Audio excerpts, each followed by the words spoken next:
Welcome to another episode of Unconditioned Mind. Unconditioned Mind is a project of Awakened Global, which is a movement that seeks to contribute towards gender and racial inequality. This season, we're dealing with entrepreneurship and personal development, a very important topic when we think about economic transformation that is so needed in our country. And today I have an exciting guest. I'm really excited about this guest, Tsakani Maluleke, who is the Auditor General of South Africa. She is actually the first woman to occupy this position. I love the sound of that. You know, we couldn't wait as chartered accountants for this moment. And AG, I want to start, those early years, because people see you as an Auditor General and they don't understand that you started somewhere, and share your qualifications as well, because all of these things are important. How did this whole journey start? How was it those times in the beginning, because most people are still there. They're still trying to navigate that space. No, thank you. And good day to you, Sis Nonkululeko. It's wonderful to be here. I really am privileged to share this space with you.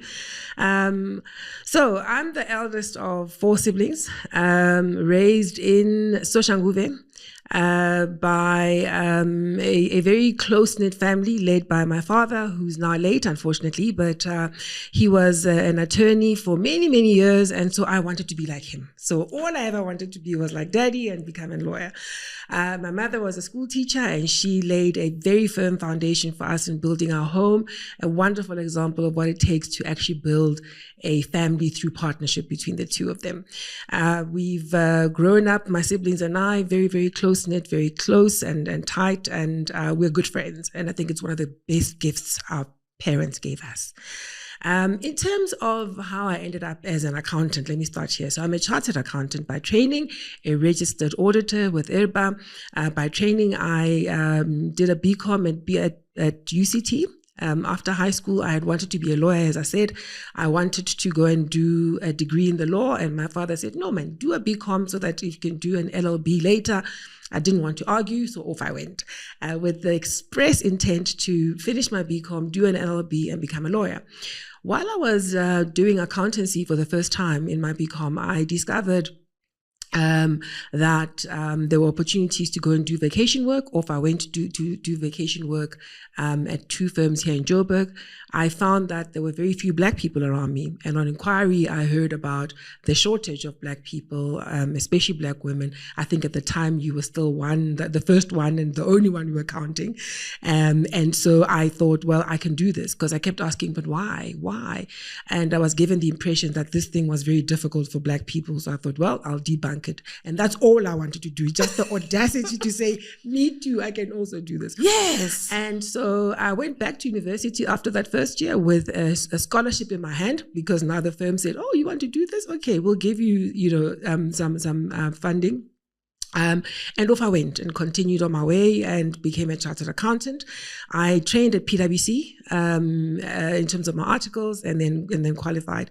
So my journey towards being a CA was somewhat accidental, and it was really about rebellion. I wanted to prove this wrong. That's all it was. I wanted to prove that this idea that Black people, and especially Black women, can't do that which they set out to do is absolute nonsense.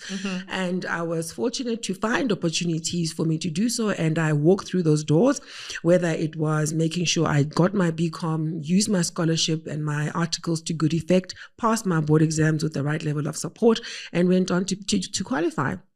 And so when I finished my qualification, I was now thinking what to do, because remember, this was never the plan. Yes. Now I'm a CA, now what must I do? And I ended up going to a company called Worldwide Capital, which was an investment holding company engaged primarily in BE deals. And what I then did was I got to learn a bit more about deal making, about corporate advisory. I was still on a journey of discovery. And I think sometimes people think, well, you should have known what you were going to do from day one. I never did, right? It was all a journey of discovery and curiosity. I got married somewhere along the line, and then new husband gets moved to Port Elizabeth. Now I thought, okay, what am I going to do now? And then I ended up working for the provincial government. I work for ECDC, Oh, Eastern wow, Cape Development Corporation. Because now we're based in PE and I wasn't sure what I was going to do. So I ended up in business finance at ECDC.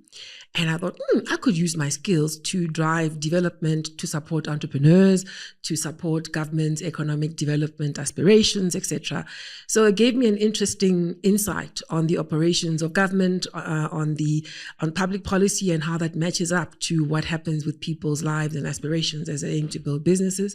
And all the time using the skills I had as a CA who understood how businesses can work and can be funded. Yes. And I did some interesting things and I really enjoyed my work there. Then hubby gets moved back. So now I'm like, okay, what to do? And so I ended up with a group called Izingwe Capital. We founded Izingwe together. I was a part of the founding members and shareholders, and I was the finance director. And our job was to use the BEE investment opportunities arising out of the Black economic empowerment policies and the opportunities for Black people to take equity stakes in existing businesses. And so that's what I did for about 6 years. When I finished that, I was like, okay, now what to do? So it was always about, okay, what do I really want to do?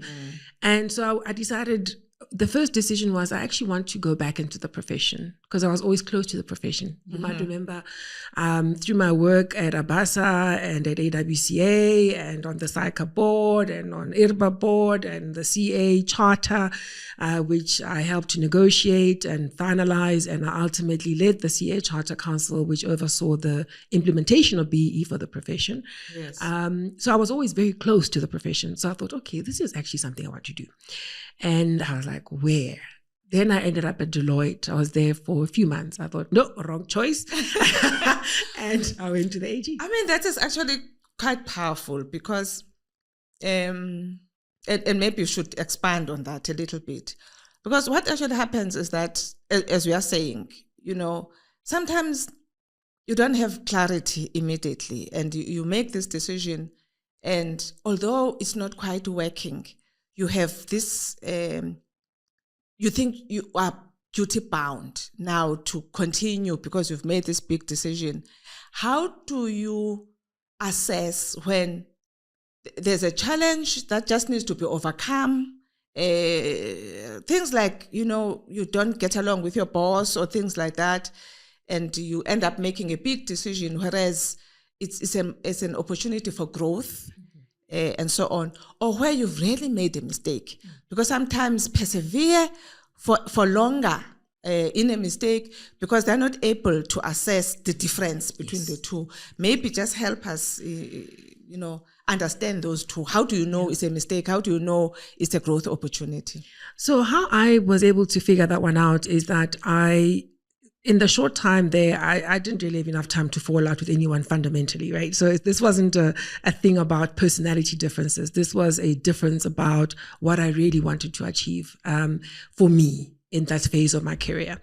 I walked into that environment clear that I wanted to do something different, and I hadn't quite captured it entirely, but I thought, if I can see the link between what I do every day, technically, professionally, which I really enjoy, right? I do enjoy debits and credits. I do enjoy auditing, right? Yes.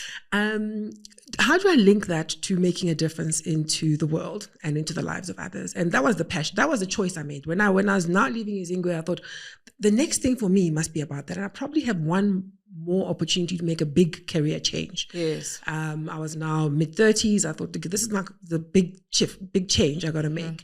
And so when I walked into that environment and I could see that there are fundamental differences in my value system and where things were, and what I wanted to achieve. And I quickly came to the view that I won't be able to do it here. And then again, it was also not a choice about I'm leaving here to go there. It was more about I'm going to leave here so I can think. Okay. Because the fortunate thing about our profession is that you will have opportunities. you will have a multitude of different things to choose from.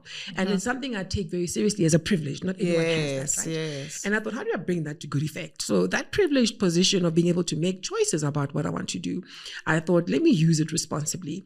And so I sat back, and of course, then I could talk to my parents. My parents were big guides in this decision because, there are people who know you, people who remind you who you are. And I was able to then say, no, actually, this is not it. Let me think about what else. And that's where I ended up. How is about a link between values.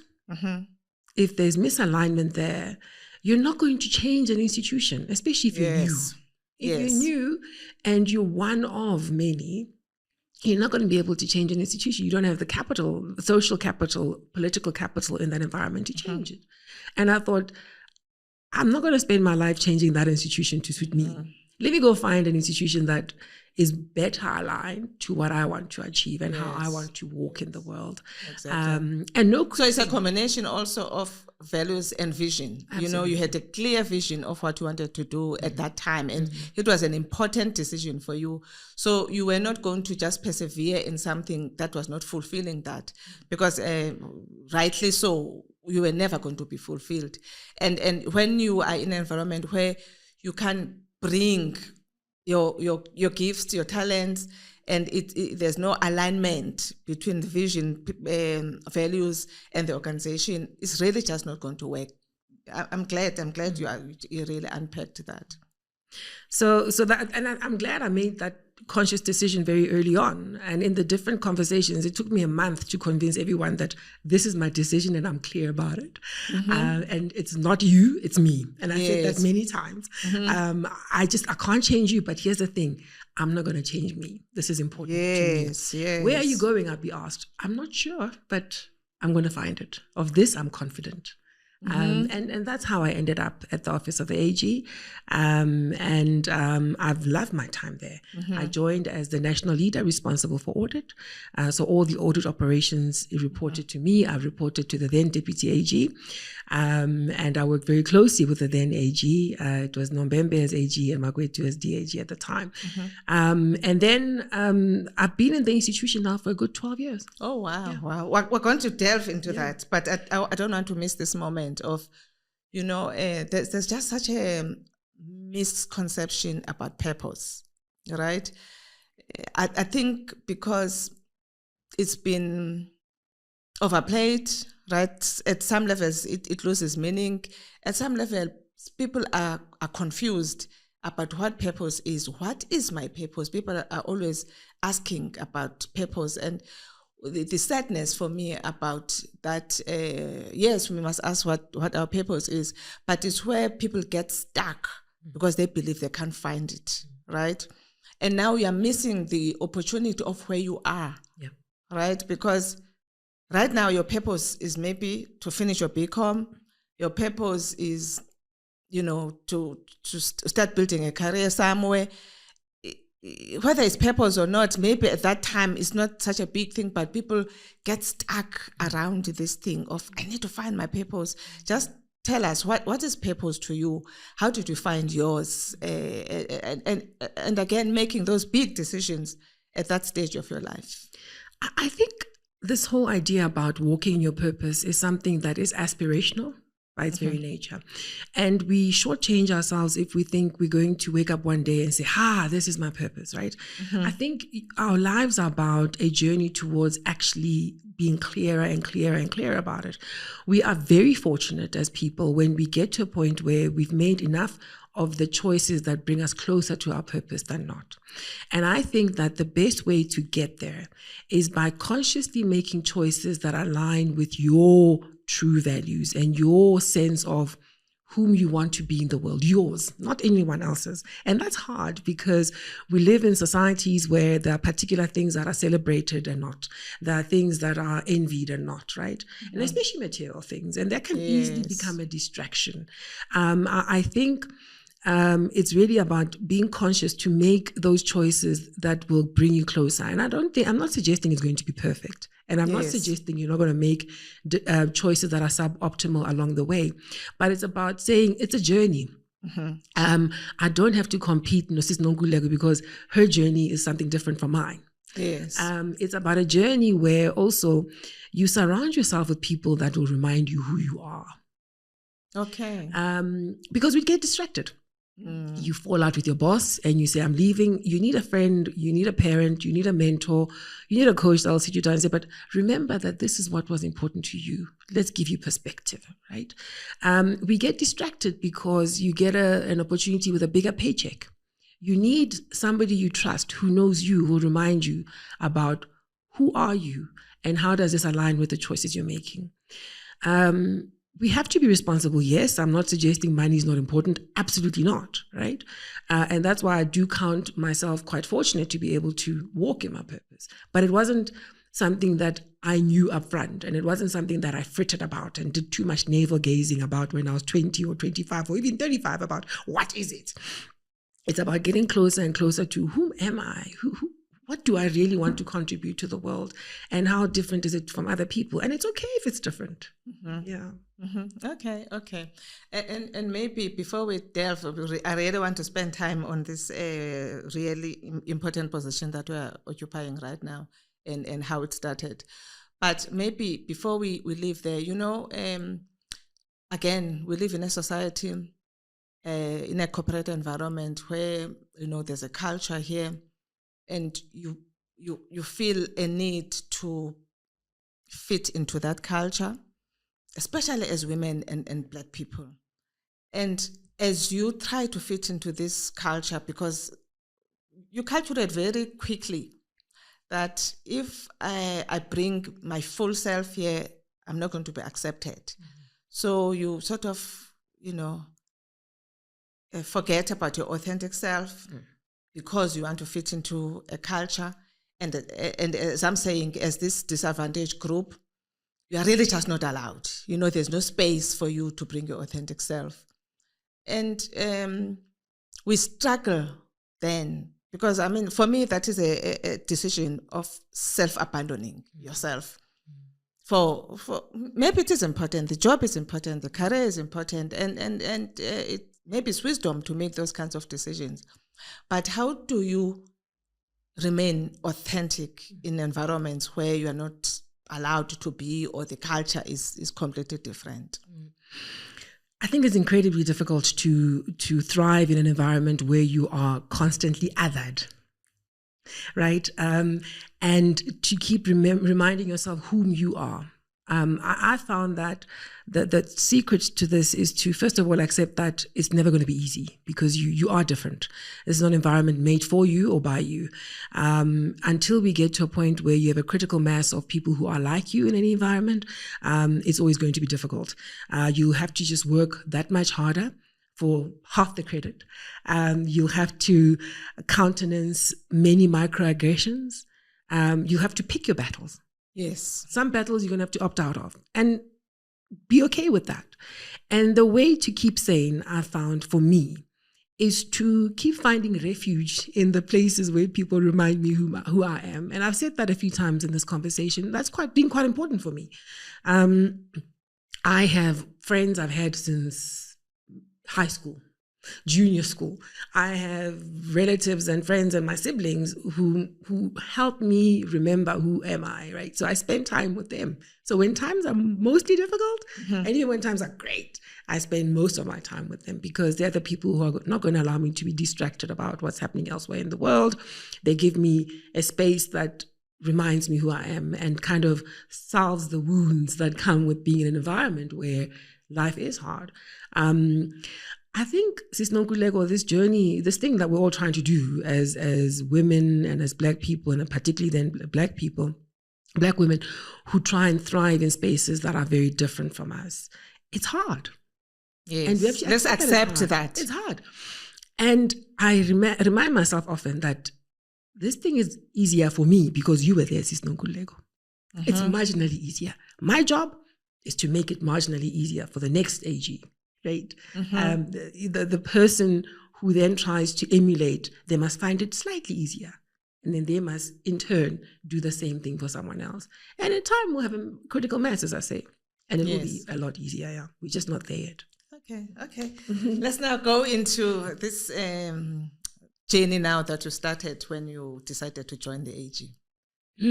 So here's the part I forgot to say about purpose. So I found my purpose kind of through my work as a volunteer. So I said to you, I was always close to the profession. I was always volunteering at ABASA, at AWCA, in the CA Charter Council.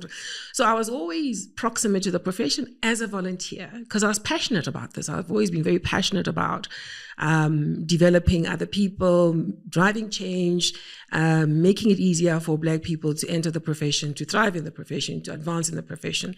And here's a little secret. So when I was growing up, my father was doing the same thing for lawyers, for Black lawyers. So I lived and grew up in BLA circles, Black Lawyers Association. And so I often marvel at how possibly clearly the seed was planted as a little girl. And so that helped me because I was able to interact with people from the AG. I interacted a lot with Terence Nombembe when he was AG in my work as a volunteer in different contexts. So it gave me access, but also insight on the work that was happening in the office. So when I eventually made the decision to join that office, it was in large part an alignment between the things I was doing through a sense of passion, but also my professional and career aspirations. So I joined the office 12 years ago now as the head of audit. I make the decision to do so. I was curious about the public sector. The bug had bit at ECDC, and more so even just after my time at Izingwe, I actually ran a sector education and training authority, so a public institution.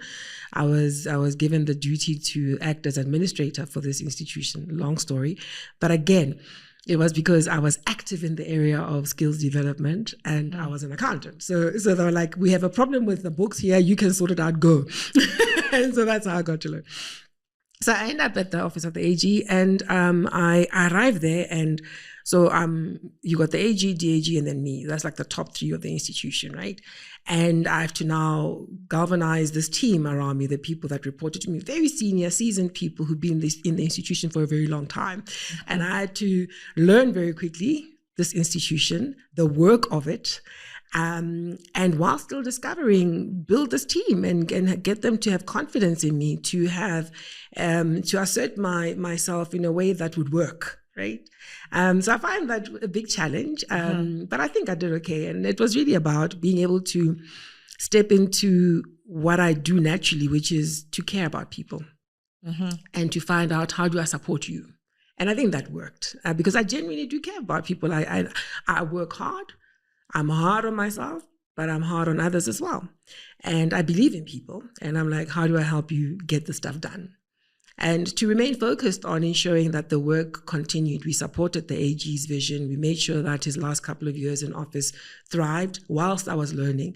So it was a great time. And then when Terence's term ended, there was an opportunity for the DAG role because Makwetu ascended to the AG role. Yes. I went for that.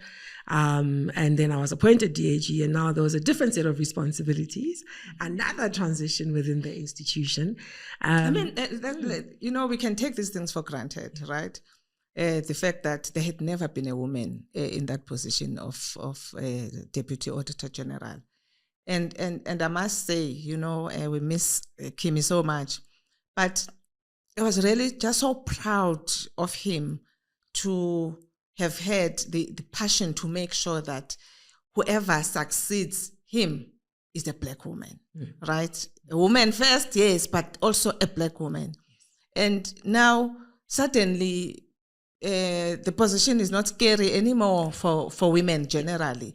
How was that like? I was fortunate in that I wasn't green about the institution. I'd had a couple of years to experience it somewhat. It was still a big jump because now you're in charge of the institution. Now you kind of realize the responsibilities are significant, right?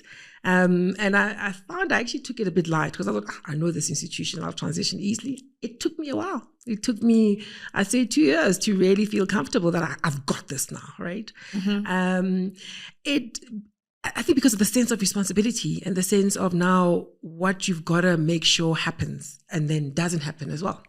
because you're going to manage risk, right? So it was a process of learning, unlearning, of galvanizing the team, of many, many tensions as people also adjusted to my leadership, right? Yes. But also a woman. I mean, people readily accept men leadership, but a woman leader is something for both men and women. Yes. It's sort of, it needs adjustment. How did you deal with that as well? I found the men were always going to be difficult, and maybe I paid more attention to watching how they were transitioning. I didn't anticipate that the women would struggle as much as they did. I think that was the surprise, right? I found that difficult to accept, the struggle I had with women in the organization. One assumes that women will rally behind you. Yes. And you assume that it is a man you have to work with, right? Quickly. I learned the hard way that it's both. And your observation is absolutely appropriate. That it's both men and women who struggle with accepting and adjusting to a woman leader. And also there was the age thing. I was, younger than most of the people who reported into me. So it was about making sure that I could deal with those. So I was able to overcome that with a couple of things. So first of all, I do naturally work incredibly hard. So I was always better prepared than people expected, right? I found that I was clear about the things I wanted to achieve. And I knew I couldn't do everything, but there were a few things I was clear about. And because you got to demonstrate success, right? Yes. And you got to work at it relentlessly. And those things are thought about and focused on quite hard. I also then continued to support people to live up to Gimi's expectations, because I was like, my job is to make sure that the people that report to me deliver on the things he wants, right? Yes. And so it was constantly about supporting them to rise up. I do quite well with that. I don't struggle to have to hog the limelight. I'm quite adept at making sure that I support in the background and push others ahead, which is why I think the worst thing for me is when I'm pushing hard for you and with you, and then you let me down. Then that's hard. Yes, that's hard, right? yes. And for no other reason than that you didn't apply yourself. That I just can't cope with. So yeah, that was a period of adjustment. And eventually I did adjust, and it was a little bit easier as time went on. And then Gimi's term ended. Unfortunately, how long were you a deputy AG? 7 years. Oh, wow. So because Gimi's term was 7 years. So he then was always going to finish end of 2020. So end of November 2020. So upfront, I can tell you now, the 30th of November 2027, I'll be done. Because the Constitution correctly provides that the AG can only have one non-renewable term. And it says it must be between 5 and 10 years. And that's important because it creates the perception and reality of independence. Because now no one can suggest that I'm being nice to government because I'm trying to pander to their whims so I can get another job when I'm finished. And also no one can say I'm being critical because I'm trying to offend them for some other purpose, right? It is all known that I'm out of here. I know, and everybody else knows. And I think it's actually best practice across the world in terms of how AGs are appointed and how their tenure is managed. So he then was going to leave at the end of 2020, and that was always known. And so in the earlier part of 2020, you remember we had COVID. Yes. The interviews for the new AG happened in the conditions of COVID. Unfortunately, Magwetu passed away like 2 weeks before his tenure was to end. I had already been nominated by the committee that was interviewing and managing the process within Parliament, and already by that time, Parliament had unanimously agreed that I would become the new AG. All that was left was for a letter from the AG, from this president, to say I'm appointing you, but then and my starting date was the 1st of December. So we knew that this was going to happen. Unfortunately, Magwetu died just before, like 2 weeks before. So I think the 2 weeks before I take over, I'm DAG. The AG passes away, which you've never had, in COVID, which we're all still grappling with. And so I took over a very sad and troubled institution, but fortunately very strong institution. So it was just a season of difficulty. And I'll always thank God that at least it was an institution I knew. Yes. An institution that knew me. I shudder to think how it would have been if I walked in on the 1st of December 2020 for the very first time, and no one's around. So my first year or my first few months were about trying to get the institution. To the interviews. I mean, those public interviews were tough. I mean, I would listen sometimes and really just feel so sorry for you. How was that like? Because, I mean, you sort of have to prove to the nation that you are the right choice. So it had never been done like that before. It was always an interview, yes, in Parliament by parliamentarians, but never in the full glare of the public like that, right? Oh. No, with broadcasted live like that, no. It was also run slightly differently. So remember, the committee does what they're supposed to do. They issue an advert to which we all responded. I also did. They shortlisted in the full glare of the public. They published the shortlist and our CVs to say the public must now give comments, which was unprecedented. It had never happened before. They then ran the interview. Then the public could comment, good or bad. There were many comments for many of us as candidates. And of course, you don't know what comments are being put through. You then present yourself on the day of the interview. You sit in a room where you can't watch the interviews being broadcast because that would be unfair. So you don't see the other candidates being interviewed. And then you come on. So you arrive, and there's this big room of many, many parliamentarians interviewing you, and cameras are there. And the people watching have seen things you've not seen because they were watching the interviews before you. And you've been waiting all day. So I think I must have arrived late afternoon. I was interviewed for 2 hours. For 2 hours.